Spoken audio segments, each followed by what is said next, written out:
ассалому алайкум бинандагони гиромӣ, нашри навбатии барномаи тилоати ахбор аз телевизиони Тоҷикистон манзури шумо менамоем. дар студия бо шумо Марҷона Шарифова. ба муносибати фарорасии иди фитр асосгузори сулҳу ваҳдати миллӣ пешвои миллат президенти ҷумҳурии Тоҷикистон муҳтарам Эмомалӣ Раҳмон мардуми шарафманди Тоҷикистонро шодбош гуфтанд. ҳоло таваҷҷӯҳ намоед ба матни номаи шодбошии президенти ҷумҳурии Тоҷикистон пешвои миллат муҳтарам Эмомалӣ Раҳмон ба муносибати иди фитр дар қироати ҳамкорони мо. ҳамватанони азиз, субҳи 5 моҳи июн иди саиди фитр фаро мерасад. ба ин муносибат мардуми шарифи Тоҷикистонро самимона табрик мегӯям ва ба хонадони ҳар фарди кишвар хушбахтиву некрӯзӣ, рӯзгори осуда ва файзу баракат орзу менамоям. хурду бузурги кишвари мо шукрона мекунанд ки ҷашну идҳои милливу давлатӣ ва анъанаву оинҳои аҷдодии худро дар фазои сулҳу оромӣ, суботи сиёсӣ, ваҳдату ҳамдигарфаҳмӣ ва арҷгузорӣ ба суннату арзишҳои фарҳанги миллиямон истиқбол мегиранд. сарчашмаи ҳамаи дастоварду падидаҳои ине ки қариб 13 солаи охир истиқлолияту озодии Тоҷикистони азизамон мебошад.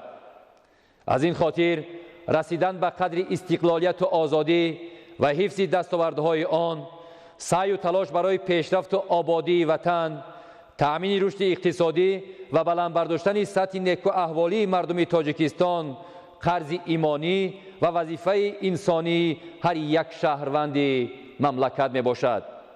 яъне мо бояд тамоми нерӯи худро ба ҳамин самт равона карда наслҳои наврас ва ҷавононро ки созандагону соҳибони ояндаи Тоҷикистон мебошанд дар рӯҳияи ваҳдату ягонагӣ, худшиносиву ифтихори миллӣ, پاس داشتن مقدسات وطن و احترام گذاشتن به سنت و آیین‌های ملت کهن بنیادمان تربیت کنیم.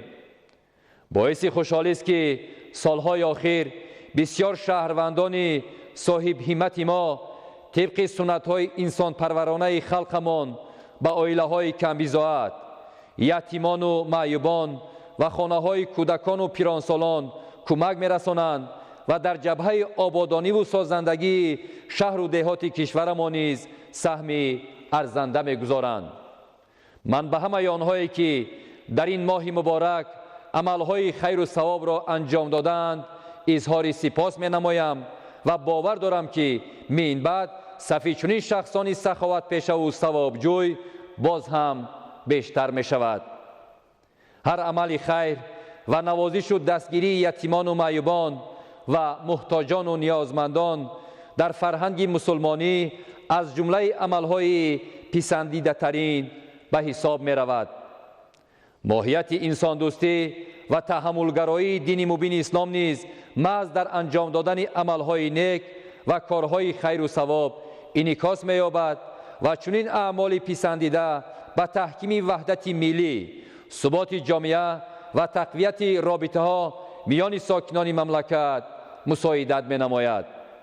هنوز در مرحله‌های اولی گسترش اسلام فرزندان دانشمند و فرزانه خلق صاحب تمدن تاجیک به مانند امام اعظم ابو حنیفه و امام بخاری در تفسیر و تبلیغ اندیشه‌های انسان پرورانه، آموزش علم و معرفت و آداب و فرهنگ نقشی برجسته بازیدند. واقعاً روشن نگاه داشتن چراغ معرفت، راهنمایی نسل‌ها به از خودکنی علم و دانش و کسب و هنر یکی از سمت‌های مهمترین تعلیمات نیاگان صاحب معرفت ما به حساب می‌رود. محض با همین سبب در زمان سامانیان فریضه‌های دینی از جمله سنت‌های ماه شریف رمضان خصوصیت ملی پیدا کردند و در عصرهای بعدی آموزش دانش‌های دنیوی برابر علوم دینی به حکم عنعنه درآمده از میان نمایندگان نیاگان ما نابغه‌های علم و فرهنگ جهانی به کمال رسیدند. یعنی در نهاد تاجیکان جستجوی علم و به این وسیله تأمین نمودن روزگار سرشت قدیمی داشته است. مجرای تیز و تند پیشرفت عصر نو و رشد علم و تکنولوژی ها ما را وادار می‌سازد که برای باز هم تحکیم بخشیدن استقلالیت و تأمین نمودن رشد اقتصادی ملی از نوگانی‌های علم و دانش، تفکر پیشرفته، دستاوردهای نوترین علم و تکنیک و امکانیت‌های تا رفت افزاینده ساحه اطلاعات و کمیونیکاسیا هرچی بیشتر استفاده نماییم. زیرا بدون معرفت بلند سیاسی و اقتصادی، جهانبینی معاصر، تفکر نوترین تکنیکی و تکنولوژی، ملکه بلند کسبی و دانستن زبانهای خارجی با روند با سرعت جهانی شوی و علم و تکنیک پیشرفته برابر قدم گذاشتن مشکل می باشد. بنابراین وظیفه ایمانی و انسانی هر یک فرد با ننگ و ناموس ملت و مسلمان روشن فکر امروز و همیشه از آن عبارت است که برابر ادای رسالت دینی قرض مقدس شهروندیش را نیز به جا آورد و همه کوشش و تلاش خود را به سوی آرامی و آبادی وطن، پیشرفت دولت، حفظ استقلالیت، صلح و ثبات و وحدت ملی که بزرگترین دستاوردهای ما می باشند روانه سازد. در این بابت می خواهم یک حدیث پیغمبر اسلام را خاطررسان نمایم که چنین است: هیچگاه از کارهای نیک دوری نجویید، به آبادی و اصلاح دنیا کوشش و غیرت نمایید. رویداد و روندهایی که سالهای اخیر در مقیاس سیاره ادامه دارند ما و شما را وادار می سازند که زیرکی سیاسی، ننگ و ناموس ملی، حس بلندی وطن دوستی و وطن پرستی و خودشناسی و افتخار ملی را هرگز از دست ندهیم. در برابر این نگذاریم که غایه های زوراوری، عقیده های افراطی، جدای اندازی و نفاق انگیزی در کدام شکل نباشد زندگی آرام و باثبات مردم ما را خللدار سازند. اعتقاد و اعتماد و ایمان و اراده انسانهای خداجوی را باید برای آبادی و سازندگی هدایت کرد، نه برای انگیختن نفاق و کینه و انجام دادن عملهای زشت و نامناسب. هموطنان گرامی، فرارسی عید فطر را ما و شما با آراستن دسترخوان عیدانه ولی با رعایت قاعده های سرشته‌کاری و پرهیز از اسرافکاری با قلب پاک و نیت‌های نیک انتظار می‌شویم. به عیادت پدر و مادران و کلانسالان می‌رویم. به ارواح گذشتگانمان از آیات‌های کلام ربانی تلاوت می‌کنیم. به عزاداران تسکین می‌دهیم و قرض ایمانی و وجدانی خود را ادا می‌نماییم. بزرگترین ثواب در این روزها خیر و سخاوت کردن به احتیاجمندان و درماندگان، عائله‌های کم بضاعت، یتیمان و معیوبان و خبر گرفتن از حال آنها می باشد. زیرا به تعبیر بزرگان خلقمان اجر و پاداش آن از فضیلت حج اکبر هم زیاد می باشد. از این رو خیر و سخاوت و مهربانی کردن به یتیمان و معیوبان و نیازمندان و کم بضاعت ها که در روزهای عید چشم امید به سوی ما دوختند قرض انسانی و مسلمانی هر فرد خداجوی و انسان دوست است. بار دیگر عید سعید فطر را به تمام مردم کشورمان تبریک گفته برایشان سلامتی، بخت و سعادت و همه خوشی های زندگی را آرزو می نمایم. عید سعید فطر مبارک باشد هموطنان ارجمند. ریاست جمهوری تاجیکستان در مشورت همکاری و تدبیرهای باوری در آسیا برای سالهای 2018-2020 اعتراف نقش مؤثر و موقع استوار تاجیکستان در تحکیم همکاری‌های منطقوی و بین‌المللی است. ماه ایون سال روان در شهر دوشنبه سمیت سران دولت‌ها و حکومت‌های کشورهای اعضای مشورت همکاری و تدبیرهای باوری در آسیا برگزار می‌گردد که در کار آن اشتراک رهبریت و نمایندگان والامقام بیش از 30 دولت جهان و تشکیلات و سازمان‌های منطقوی و بین‌المللی در نظر داشته شده است. معلومات بیشتر در گزارش عبدالوهاب عبدالستار. ба оҳдаи Тоҷикистон вогузор гардидани раёсат дар машварати ҳамкорӣ ва тадбирҳои боварӣ дар Осиё барои солҳои 2018-2020 эътирофи нақши муассир ва мавқеи созандаи Тоҷикистон дар раванди ҳамгироиҳо дар доираи ин созмони бузурги минтақавӣ аст. Раёсати ҷумҳурии Тоҷикистон дар ин созмон ки 27 кишварро ҳамчун аъзо, 8 кишвар ва 5 созмони байналмилаливу минтақавиро ба ҳайси нозир муттаҳид мекунад, ҳадафи тақвияти ҳамбастагӣ байни давлатҳои иштирокдор ҷиҳати таҳкими тадбирҳои эътимод ва амният ва рушди ҳамкориҳои судманд дар минтақаро фаро мегирад. ҳадафи асосии ин созмони минтақавӣ пеш аз ҳама густариши ҳамкорӣ бо роҳи таҳкими муносиботи бисёрҷониба барои таъмини сулҳ, амният ва субот дар Осиё, мубориза ба гардиши ғайриқонунии маводи мухаддир ва хариду фурӯши одамон, густариши ҳамкориҳои тиҷоративу иқтисодӣ бо мақсади рушд ва суботи Осиё, мубориза бар зидди терроризм дар ҳама шаклҳо ва зуҳуроти он, ҳамкорӣ дар ҳама масъалаҳои марбут ба ҳифзи муҳити зист, пешгирии паҳншавӣ ва мунтазам бартараф намудани яроқи қатли ом, таҳияи тадбирҳои эътимодноки боварӣ дар ченаки башардӯстона, таҳкими эҳтироми мутақобила, якдигарфаҳмӣ ва таҳаммул дар муносибатҳои байни тамаддунҳо ба ҳисоб меравад.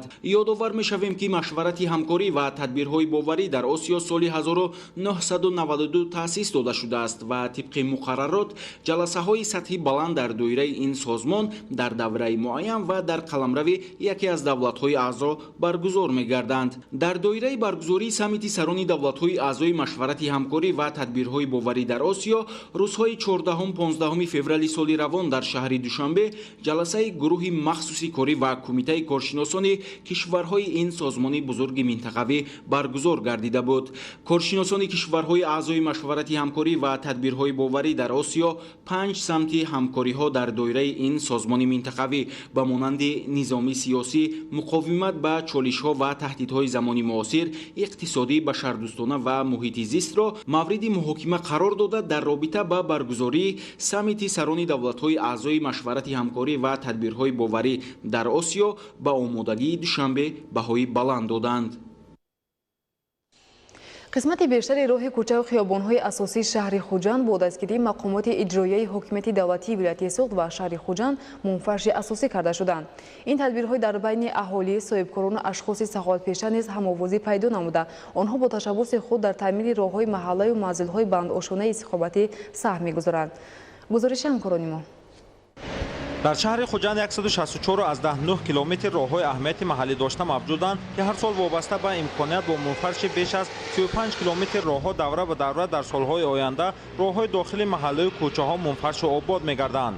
имрӯз ки вобаста ба гармшавии ҳаво марҳилаи корҳои ободии роҳҳо оғоз шудааст, аз ҷониби роҳбарияту кормандони маркази назорати давлатии санитарию эпидемиологии шаҳри Хучанд ва соҳибкорони ватандӯст иқдом гирифта шудааст, ки роҳи кӯчаи ба номи Сангинбои Полвонови маҳаллии 20-уми шаҳр мунфарши асосӣ карда шавад. роҳи мазкур аз назди бинои маркази назорати давлатии санитарии эпидемиологии шаҳр мегузарад ва ҳамзамон дар шафати бинои маркази иншооти нав маҳаллаҳои аҳолинишин мавҷуданд. аз ин ҳисоб рафтуомади сокинону нақлиёт зиёд буда роҳи кӯча ба мунфарши асосӣ ниёз дошт. барои мунфарши роҳи мазкур дар масоҳати 300 мурабба метр 30 тонна асфалти гарм аз корхонаи асфалтбарорӣ оварда, корҳои мунфарши роҳ бо истифода аз техникаҳои зарурӣ бо сифати баланд анҷом дода мешаванд.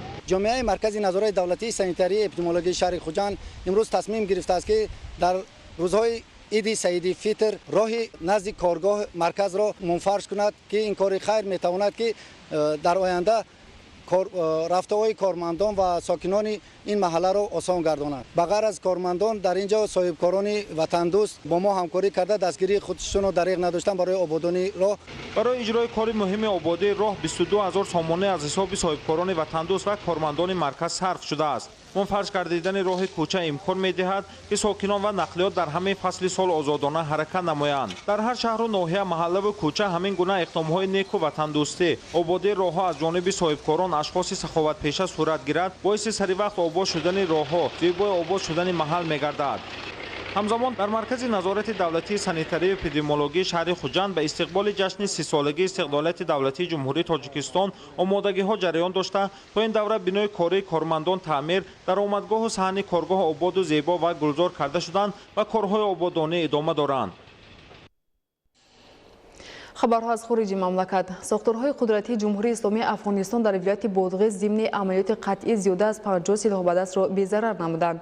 تعداد هلاک شدگان در جمهوری دموکراتیک کنگو از وجع ایبولا به 1300 نفر رسید. در پایتخت جمهوری اسلامی افغانستان شهر کابل عمل تروریستی انجام داده شد.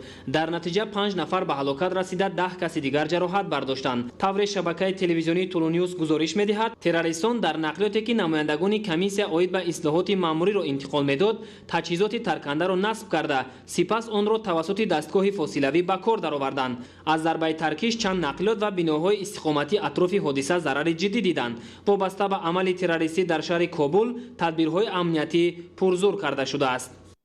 دوام 3 روز اخیر در ولایت بادغیس جمهوری اسلامی افغانستان کارمندان ساختارهای قدرتی در رفت گذراندن عملیات ضد تروریستی بیش از 50 سلاح به دست را به ضرر گردانیده، دهها هممسلک آنها را زخمی نمودند.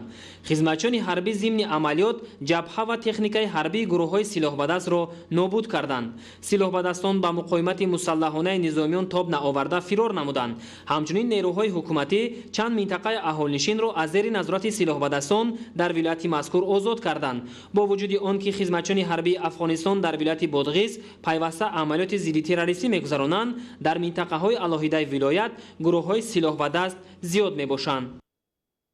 در جمهوری دموکراتیک کنگو شماره هلاک شدگان از تبلرزه ایبولا به 1300 نفر رسیده، قریب 2000 کس دیگر مبتلای این بیماری شدند. طبق اطلاع کارشناسان قسم از سیرایت شدگان را کودکان و نورسان تشکیل می‌دهند. به گفته طبیبان سازمان عمومی جهانی تندرستی از ورجه ایبولا از 4 نابالغ سیرایت شده 1 نفرش می‌ففتد. صرف نظر از آنکه طبیبان ساکنان را اعم می‌کنند، اما تا حال در سمت پیشگیری از پنجشوی با سرعت تبلرزه ایبولا در جمهوری دموکراتیک کنگو کامیاب نشدند. نمایندگان سازمان ملل متحد برای مبارزه بردن با ویروس ایبولا به جمهوری دموکراتیک کنگو واکسین‌های علاوه‌ای را انتقال می‌دهند. یادآور می‌شود که تبلرزه ایبولا 4 سال قبل در کشورهای آفریقای غربی خروج کرده بود. آن زمان در گوینه و سیرالیون و لیبریا صدها نفر ساکنان در نتیجه سیرایت شوی از تبلرزه ایبولا جان باخته بودند. در ساحل‌های قسم غربی لیبیا قایق رزینی که با آن گریزگان شنا می‌کردند غرق شد.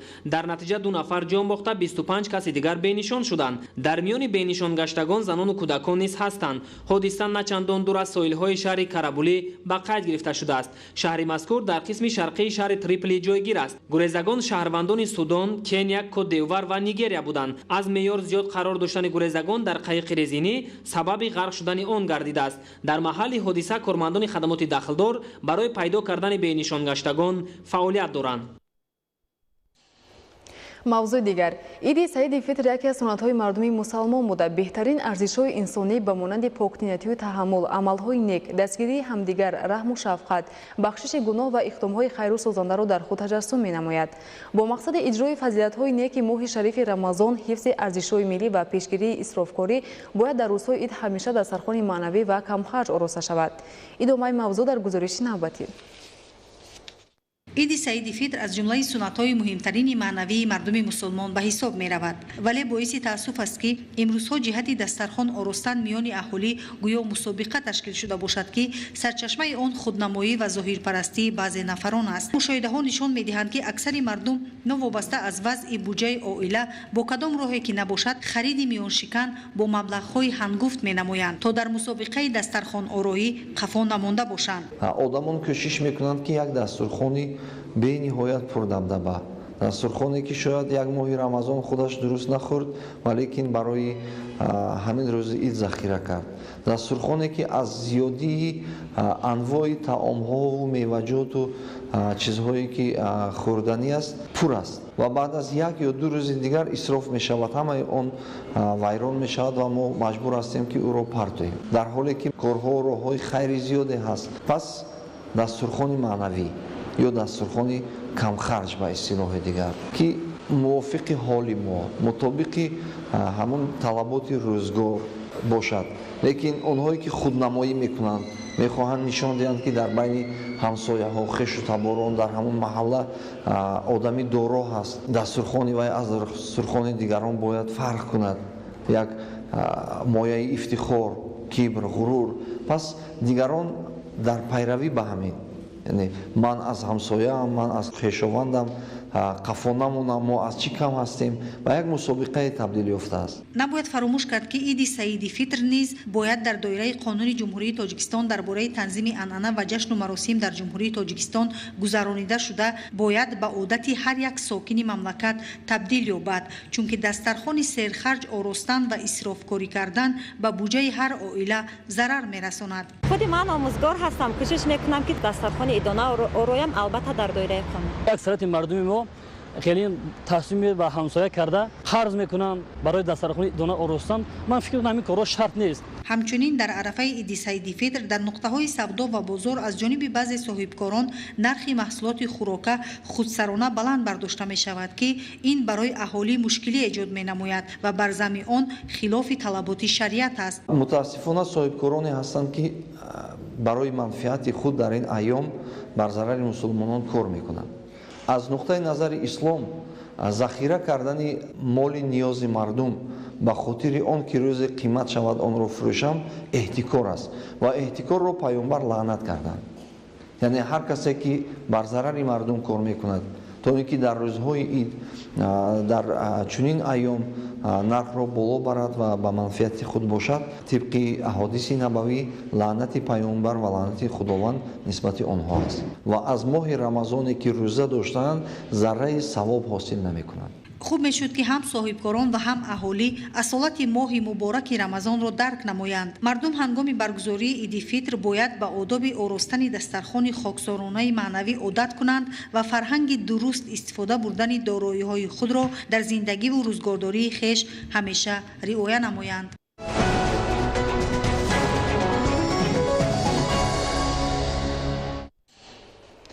меваҳои лазизи Тоҷикистон махсусан олуи сиёҳ дар бозорҳои хориҷи кишвар серхаридор аст. соҳибкорони маҳаллӣ бо мусоидати агентии содироти назди ҳукумати ҷумҳурии Тоҷикистон меваи олуи сиёҳро бандубаст карда ба давлатҳои Аврупо содирот мекунанд. Нуриддини Қурбон ва Раҷабалӣ Маҳмадалӣ аз ноҳияи Дӯстӣ гузориш медиҳанд.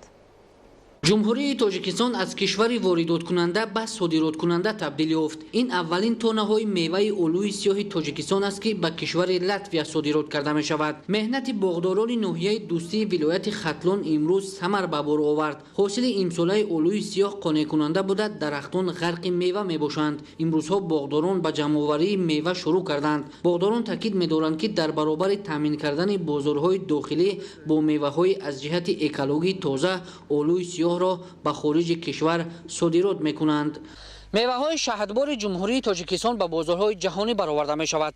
имрӯз олӯи сиёҳ дар ноҳияи дӯстии вилояти Хатлон пухта расидааст. соҳибкорони ватанӣ бо истифода аз имконияту шароитҳои фароҳамовардаи ҳукумати ҷумҳурии Тоҷикистон меваҳои лазизи ватаниро бори нахуст ба кишварҳои Аврупо содирот менамоянд. соҳибкорон таъкид медоранд ки имрӯз дар бозорҳои ҷаҳонӣ ба меваҳои Тоҷикистон таваҷҷӯҳ зиёд аст. бо ин мақсад онҳо имрӯз иқдом пеш гирифтанд ки дар ҳамкорӣ бо агентии содироти назди ҳукумати ҷумҳурии Тоҷикистон ва вилояти Хатлон ҳосили олӯи сиёҳро ба кишварҳои Аврупо бароранд. имрӯз амид чира иқдом гирифтем ки амид 40 тонн 41 тонн бор Европа содирот кунем. меваҳои мо хеле ҷиҳат экологӣ тоза ҳам тамоми стандартҳои ҷаҳонӣ ҷавобгӯ аст. солҳои охир дар ҷумҳурии Тоҷикистон ба бунёди боғҳои мевадиҳанда махсусан ба содирот нигаронида шуда аз қабили себу зардолу, гелос, олӯи сиёҳ таваҷҷӯҳи бештар зоҳир гардида дар ин самт то имрӯз натиҷаҳои назаррас ба даст оварда шуд. ҳоло боғдорон ба чидани меваи пухтарасидаи олӯи сиёҳ машғул буда азм доранд ҳосили фаровонро беталаф ҷамъоварӣ намоянд. ҳосили ба даст омада пеш аз ҳама ба бозорҳои вилояти Хатлон ва дигар шаҳру ноҳияҳои мамлакат интиқол дода мешавад. таври худи боғдорон таъкид медоранд баъди таъмини бозорҳои дохилӣ бо меваҳои лазизи ватанӣ инчунин ҳосили меваи олӯи сиёҳро ба давлатҳои хориҷа мебароранд. имрӯз дар хориҷи кишвар махсусан шаҳру вилоятҳои Федератсияи Россия ва ҳатто давлатҳои Аврупо талабот ба олӯи сиёҳи Тоҷикистон ки аз ҷиҳати экологӣ тоза ва маззаи хуштаъм дорад бештар аст. ҳосил нисбати соли гузашта хеле соз аст. ҳаво мусоид омадагие ки мо ҳаракат кесем амира тезтар از دهقان جمع کرده گیریم که حاصل تلف نیابند. حالا باغداران از همه امکانات‌های موجوده مقصدناک استفاده برده حاصل بلند اولوی سیاه را به تلف جمع‌آوری نموده ایستادند. صاحبکاران میوه اولوی سیاه را از دهقان در سر زمین با نرخ دسترس خریداری نموده بند و بست کرده برای به بازارهای خارج کشور برآوردن آماده می‌سازند. صادرات نمودن میوه‌های شهرداری تاجیکستان به خارج کشور باعث بیشتر شدن درآمدناکی به بودجه باغداران و بهتر گردیدن سطح زندگی آنها می‌گردد. همزمان در رفت جمع‌آوری حاصل میوه چند نفر ساکنان محلی با جای کاری موسمی تأمین کرده می‌شوند. در عموم موسم جمع‌آوری اولوی سیاه در ناحیه دوستی خوب به نظر می‌رسد.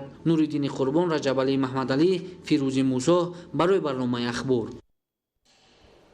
بینندگان گرامی، نشر نوبتی برنامه اطلاعاتی اخبار خاتمه می‌یابد. خیر، سلامت باشید.